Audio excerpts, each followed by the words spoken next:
Привет! Добро пожаловать на канал Лесной Строитель. Меня зовут Алексей, для тех, кто забыл. Пока сейчас шел по лесу, увидел много поваленных сосен. Причем они сломаны частично от ветра. Какие-то маленькие сосны сломаны от, я так понимаю, перегруза снегом.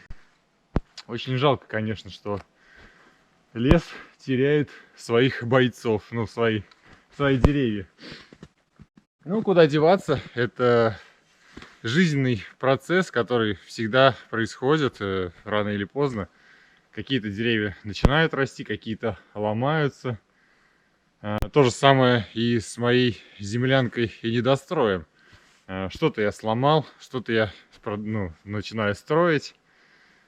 Как раз и двигаюсь сейчас к своей землянке и к своей новой стройке. Ну, а вы садитесь поудобнее и пойдемте, пора начинать.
О, хорошо, когда печку затопишь, сразу какая-то атмосфера такая появляется, уюта и комфорта в лесу. Ну, нахожусь-то я в лесу, хоть и в землянке, да, но так-то вокруг меня лес.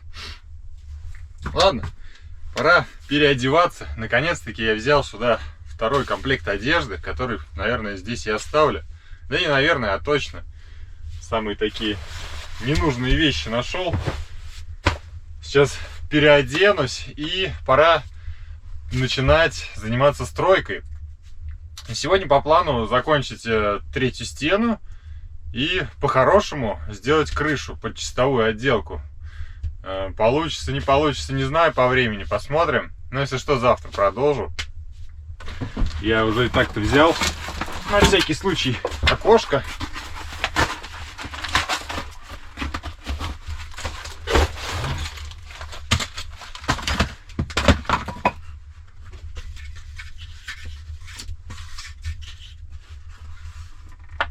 Такое вот окошко.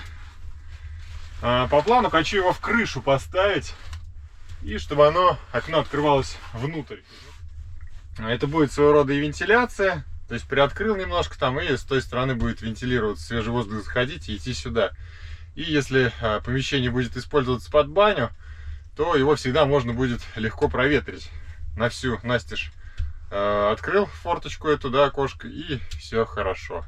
Влажность вся ушла, все просушил, и ничего гнить не будет. Ну, По крайней мере, план такой.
Сейчас задача какая?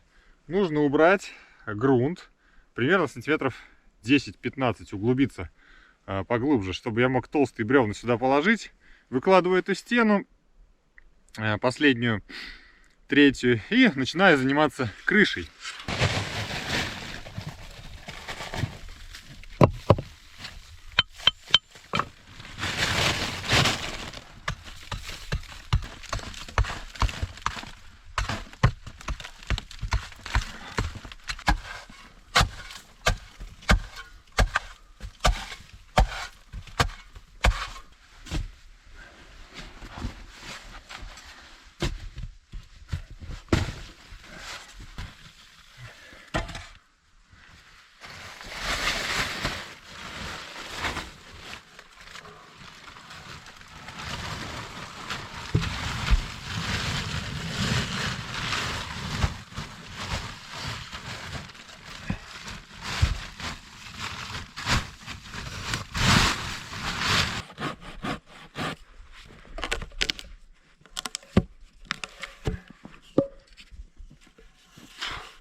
Да, новое полотно намного лучше пилит, чем старое. Да и удобней держать.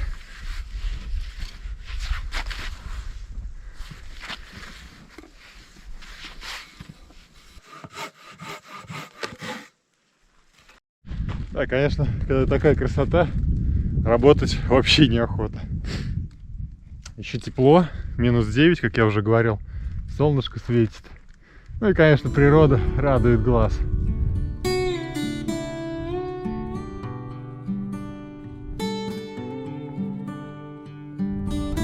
побыстрее бы весна, а? Ну а что, немножко осталось.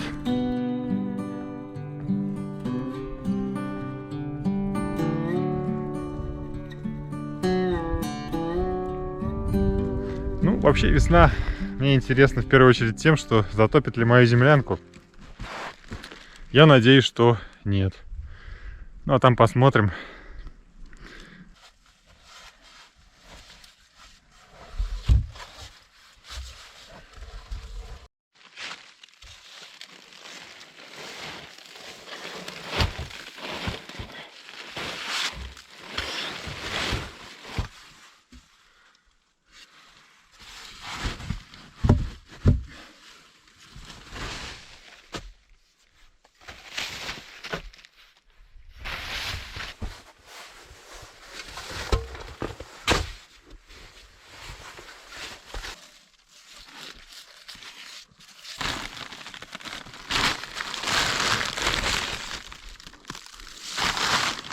Это же отверстие вентиляционное я оставлю открытым на постоянной основе. Все-таки приток свежего воздуха нужен всегда. Да и баню сыреть не будет. Ну какая это баня? Это все-таки основной функционал этого помещения кладовая. То есть чтобы я мог прийти сюда, какие-то вещи сложить. И там, например, с братом, с другом я мог здесь спокойно заночевать, чтобы было удобно размещаться двум людям. Ну а третий человек невысокого роста может ночевать будет здесь. Эта стена уже сейчас я ее закончу делать. И нужно будет перейти к стыку крыши дополнительного помещения с крышей землянки. Честно говоря, я вообще не знаю, как это сейчас сделать правильно. Тем более правильно, да. Ну, по всей видимости, будет на русской авось. То есть сделаю как получится. А по весне, скорее всего, нужно будет этот стык переделать. Но просто сейчас, если начать долбить грунт на крыше, можно повредить тент, который находится под почвой. И тогда будет протекать крыша внутри землянки. А этого я не хочу. Поэтому лучше все-таки делать, когда грунт будет полностью оттаивший. И его можно будет спокойно там рукой, маленькой лопаткой, ножичком разгрести, так в сторону убрать и добраться до тента. И уже как-то тент крыши землянки соединить с этим тентом, чтобы не было загерметизировать, чтобы не было никаких протечек.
Так, крыша будет у меня все-таки двухскатная. Я долго вчера думал, прежде чем сюда приехать, и решил, что я ее сделаю двухскатную. То есть, если у меня землянка идет вот так, два ската крыши, то у этого техпомещения у меня вот наоборот в другую сторону будут скаты крыши. Как раз, чтобы вода максимально не текла сюда в сторону самой землянки, а чтобы она уходила за нее, пусть даже на фасадную часть туда уходит, но не сюда, не вот на этот стык, который я тяп-ляп сейчас сделал. И надо, чтобы до весны там все нормально не протекло, у меня ничего не сгнило на этом стыке. А по весне буду разбирать его и делать уже как-то более так спокойно, размеренно и правильно.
Да, не часто такое везение бывает, что прям вот эти бревна, которые я отпиливал от длинных, они подошли по длине, по размеру. И, по всей видимости, мне хватит на крышу этих бревен. Это просто прекрасно. Не придется ничего искать, нигде лазить.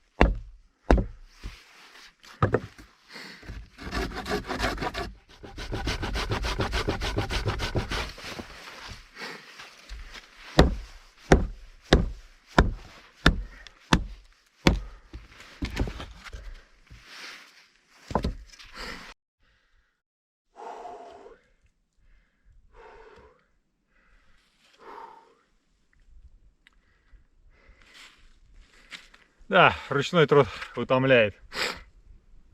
Непривычно. Пожалуй, пора сделать перерыв. Пойду сейчас посижу часочек, просушусь. Я потому что уже, довольно-таки мокрый, весь в песке. Сейчас одежда хоть высохнет, немножко отряхнусь. Потому что с песком вроде пока на сегодня, хотя не знаю, может быть и доберусь еще. Вообще по планам, в идеале закончить крышу сегодня и накрыть ее тентом. Я, честно говоря, не думал, что так все пойдет. Я думал, что придется искать бревна для крыши, но методом проб и ошибок придумал крышу, которая меня устраивает и на которой у меня есть материал, и его не придется искать.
как же хорошо, что самый сложный этап работ позади. Я вот, честно говоря, с этим песком возиться прям вообще, ну, не люблю. Ну, осталось еще крышу песком засыпать. Ну, особо уже таких сильно грязных работ не будет. Сейчас уже как раз творческий процесс начинается, когда надо сделать там скамеечку, дверь, там, не знаю, лавочку, дымоход, окно установить. Ну, самое интересное. Вот это, ну, мне вот это больше всего нравится. Еще мне нравится, когда все бревнышки готовы, и прям как конструктор складываешь их, стены выкладываешь, одно, второе, третье, четвертое. Еще бы кто-нибудь бы пилил бы их. Вот это я обожаю. Ну, блин, пока сходишь, найдешь его, бревно это, пока отпилишь, пока его уберешь все сучки. Еще, не дай бог, оно чуть большего размера оказалось, бревно, нужно опять выпиливать. О, я как вспомнил вот эту вот землянку, когда строил. Невероятно тяжело это было. Поэтому даже пусть я прошел там 25 километров с этими бревнами, разобрал свой недострой и сюда перенес. Но я считаю, что это было правильным решением. Во-первых, то строение я бы все равно не закончил. Это 100%. А слово не воробей. Я говорил, что до весны я его разберу. Ну, я его разобрал. Будет беседка. Может, не будет беседка. Еще подумаю. Время есть. Сейчас там каркас остался, его сломать несложно. Ну, а тот материал очень хорошо сюда пригодился. Прям вот идеально хватает его. Обрезки всякие уходят у меня в печку. Блин, ну да, лавочки и пол все равно придется искать. Валежник опять, ну, сушняк.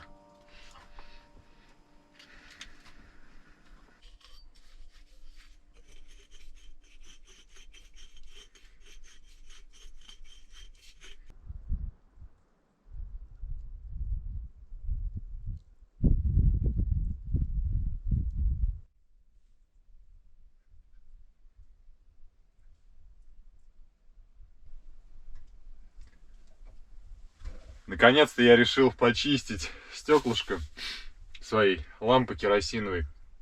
Ну и жидкость я сегодня залил уже не керосин, который дымит, а специальная, что-то там уют, по-моему, называется она. Специальная для вот таких вот лампад. Да, света, конечно, она сейчас дает намного больше. На максималке прям вообще хорошо.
Тентом я накрыл крышу. Крышу, в принципе, завершил уже.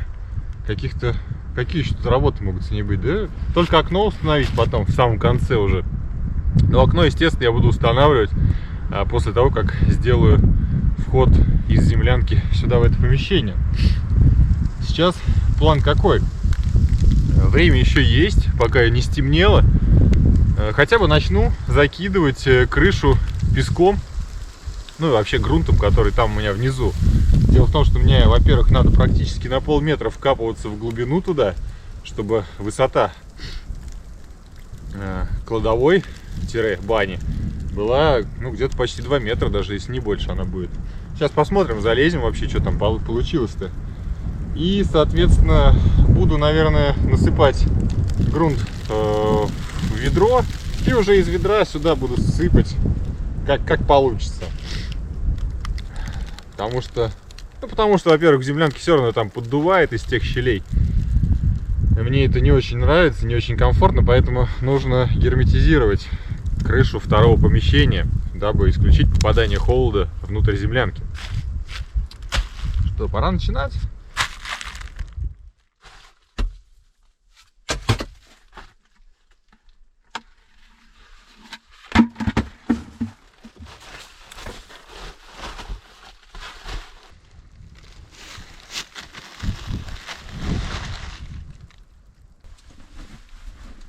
Как здесь тепло-то. Тут, наверное, уже пару градусов плюс. А крышу даже еще и песком не засыпал. Классно.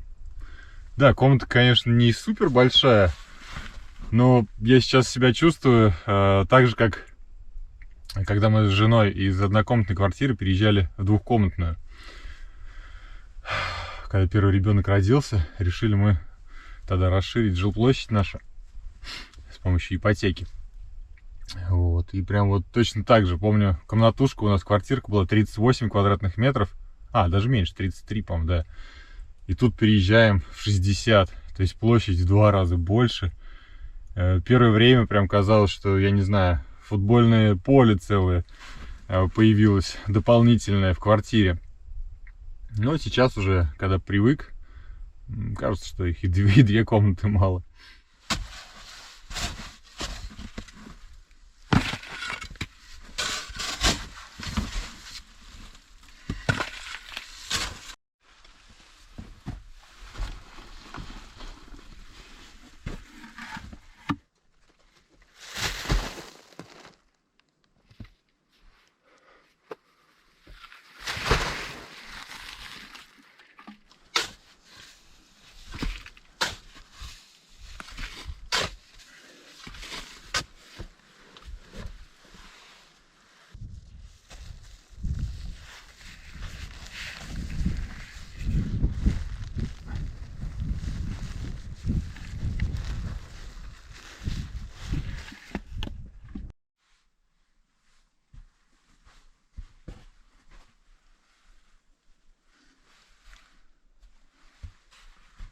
По центру я уже могу стоять в полный рост.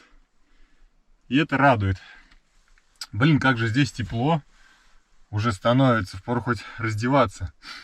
Но лень просто сейчас относить вещи в землянку, а бросать на снег их неохота, они сейчас промокнут. Так. Ну, еще на штык, наверное, надо закопаться.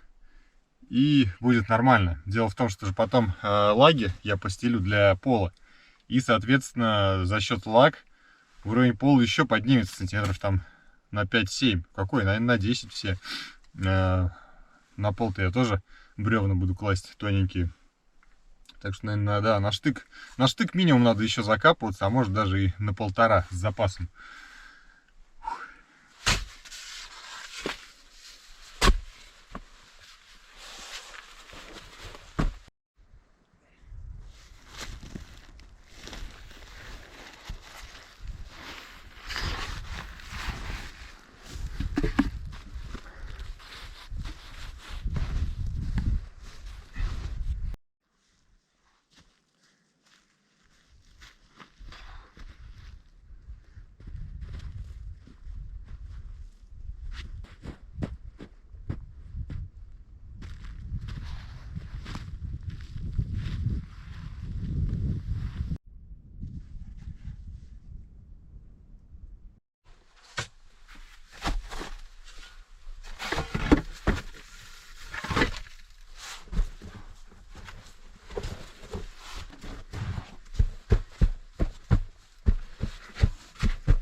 Слава богу, все работы завершил.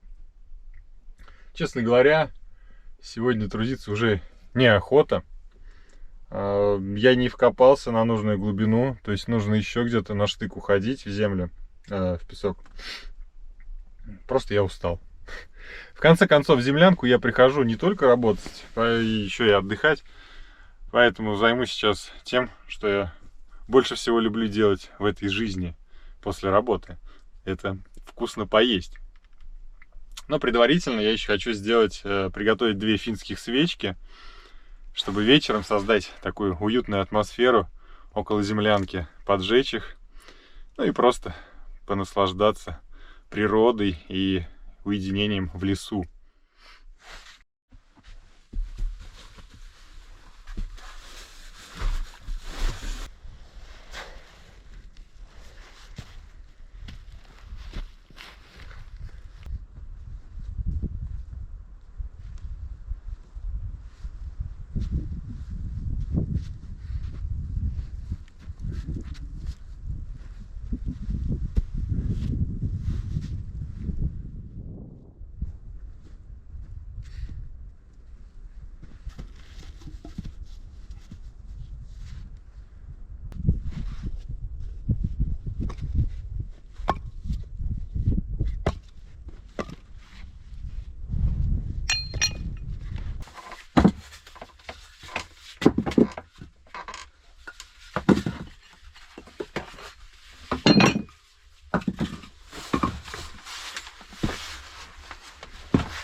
Надо же, пока я там возился в своей пещере, в своей норе, да, птицы, видимо, прилетали и съели все сало.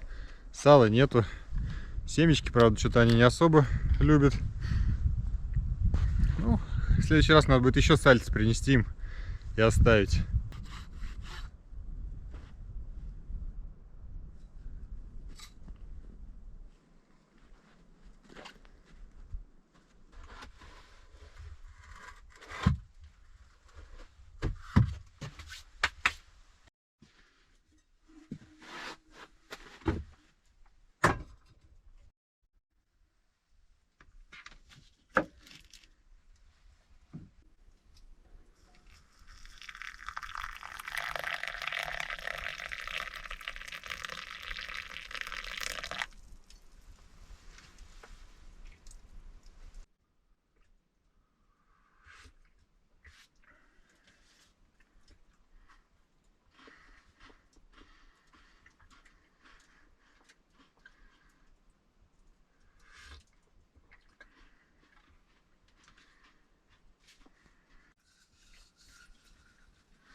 Вот такой вот куксу вчера буквально получил на почте от подписчика, зрителя моего канала, Дениса Кушакова. Хотел бы ему передать огромное спасибо за такой подарок, тем более ручной работы. Он делал его сам.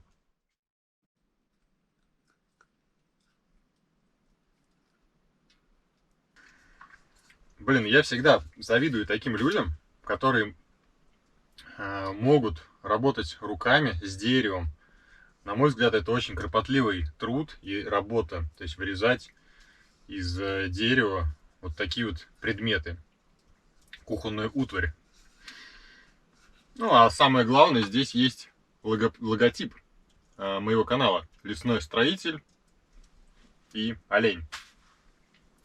Ну, те, кто давно смотрит, понимают, причем здесь олень. Я, в свою очередь, на днях купил тоже куксу, уже фабричного производства. Ну, то есть заказал через интернет там, да. Разница, конечно, существенная. В эту, видно, прям вложена душа. Здесь, ну, чисто на станке, я не знаю как, то есть, видимо, может быть, лазером там вырезают прям идеальная поверхность, она обработанная. А хотелось бы вот такую вот. Ну, я из этой кружки, из этой куксы пить не хочу. Я ее, наверное, все-таки оставлю, скажем так, как память вообще о Ютубе и о всем том, что происходило в 2021 году. Надеюсь, будет происходить в 2022 году и в 2023 году. Не знаю, что там вообще дальше нас ждет. В любом случае, прошедший год и начало этого года оставляют огромные впечатления для меня. Вот я признаюсь честно, я никогда в жизни вообще не подумал бы, что буду снимать ролики, выкладывать их в Ютубе. И на них, там, на эти ролики, да, будут, их будут ждать зрители, подписчики канала, будут смотреть их. До сих пор иногда, когда монтирую видео, думаю, блин, ну кто это смотрит, кого это вообще может заинтересовать? Но спасибо вам большое, вы смотрите мой канал, мои видео. Мне на самом деле очень приятно. И хотел бы еще в конце всего этого монолога сказать, что у Дениса Кушакова тоже есть свой YouTube канал. Называется он Кушаков Outdoor. Денис, так же как и я, любит походы, периодически ходит в них, что-то готовит.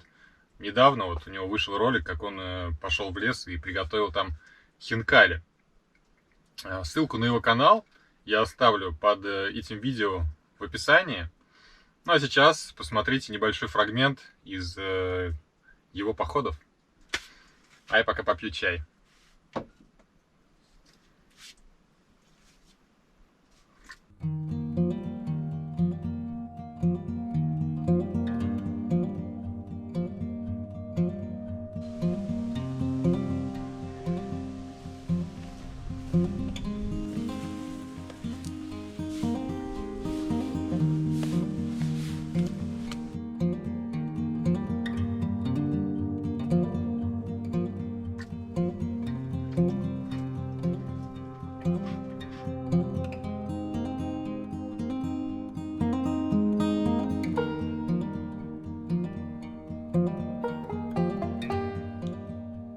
Есть в Баварии старенький дом, он стоит на обрыве крутом.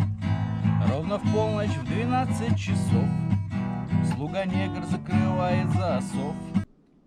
Ох ты, оказался шумовой первый. Сегодня я хочу приготовить обычное блюдо, но называется оно немного так по-лесному, необычно. Картофель по-охотничьи. Ингредиенты используются следующие в данном блюде: картошка, лук, зелень и охотничьи колбаски. Я так понимаю, что именно из-за охотничьих колбасок в составе этого блюда оно так и называется — картофель по-охотничьи. Есть, опять-таки, много разных рецептов, поэтому я не берусь утверждать, что мой рецепт правильный или достоверный. Будем считать, что это картофель по-охотничьи, по-землянковски. Для начала нужно почистить картофель и нарезать его как картошку фри, такими продолговатыми дольками.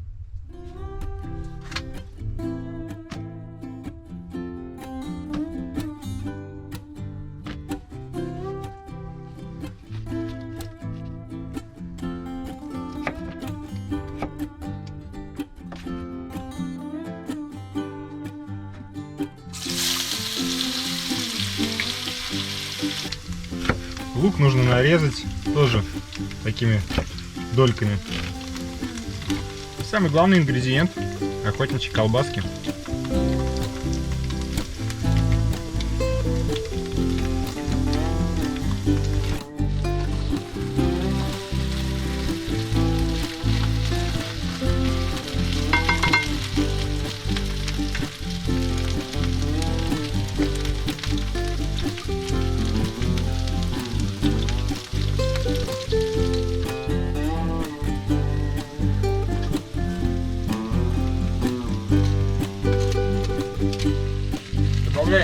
и охотничьи колбаски на сковородку. Обжариваем их некоторое время.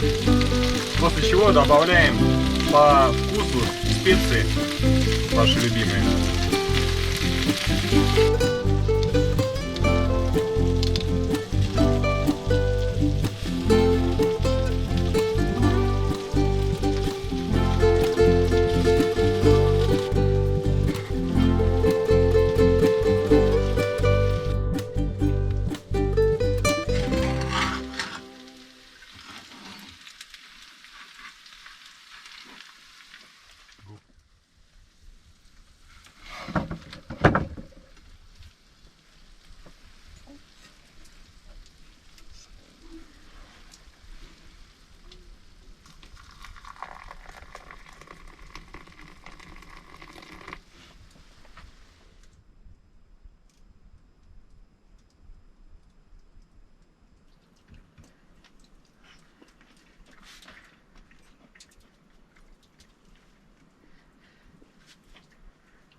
Очень питательная и калорийная еда.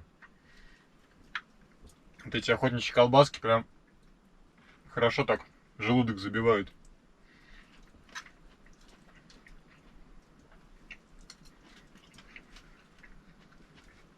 Бегите к холодильнику, будем есть вместе, и приятного вам аппетита!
Как обычно, давайте подведем итоги сегодняшнего дня. Удалось сделать просто-таки огромный объем работ, выполнить. Ну, на мой взгляд, засыпал даже крышу песком, хотя утром я об этом, честно говоря, даже не помышлял. Ну, так сложились обстоятельства, что удалось сделать все быстро и эффективно. В следующий раз, по планам, я думаю, нужно заниматься проемом. То есть сначала усилить проем с той стороны, со стороны кладовой бани, да? После чего вырезать здесь отверстие, выпилить бревна, которые мешают, и организовать уже проход полноценный туда, внутрь бани из землянки. Ну, а потом, в идеале, нужно установить будет окно и пробить льном все щели, после чего закрыть бревна фольгой. Я хочу сделать герметичные помещения, дабы исключить попадание влаги внутрь на бревна, на каркас самой бани. Ну, для того, чтобы она просто дольше прослужила. На этой прекрасной атмосферной ноте я хотел бы вам сказать спасибо за поддержку, спасибо за лайки и комментарии, которые вы оставляете под видео. Ну и даже если вам что-то не нравится, в любом случае пишите. Мне будет интересно узнать ваше мнение. Ну а я с вами не прощаюсь, а говорю вам до следующей встречи. Пока-пока.